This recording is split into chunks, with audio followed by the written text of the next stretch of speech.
What up, what up, what up? What's up, everybody? Richard Jarrett, Cosmic Wander, jumping on. Hope everybody's doing real awesome.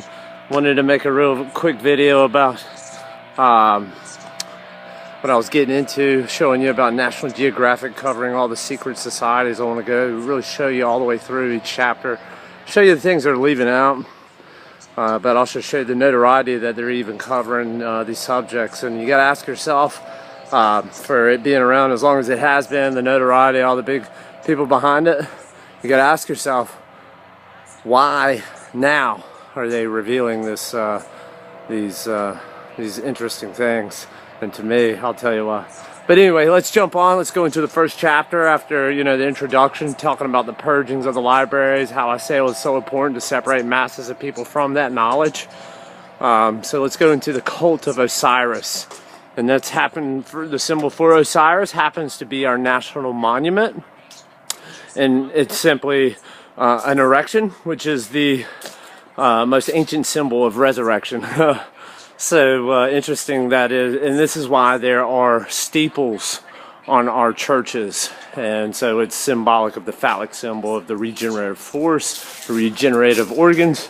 And it's crazy that nobody knows about this stuff or nobody talks about it. So, but it's natural phenomena truth that's allegorized in a lot of the characters throughout all these ancient texts. But in Egypt, it had to do with the reincarnation and the return to the earth.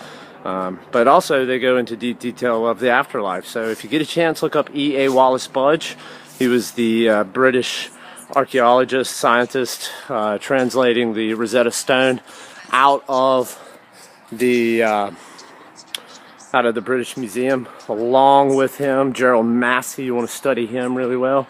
You really want to get into Manly P. Hall. If you go on YouTube, you can type any of those names on and find somebody reading it, or his books are on audio.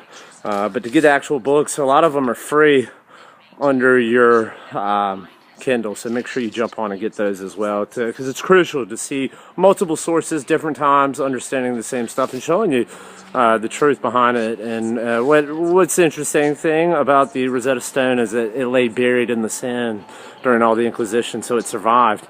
And then when Napoleon brought it back to be translated, Champollion, who was a French archaeologist, cracked the code, and since then we can really see where the New Testament and Christianity came from.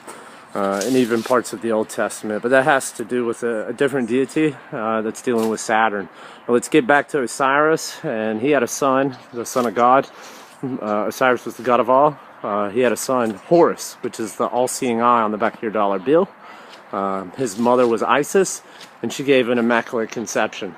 So it's really important to understand that, because it precedes it about to the archaeologists, it stated about 10,000 BC, and according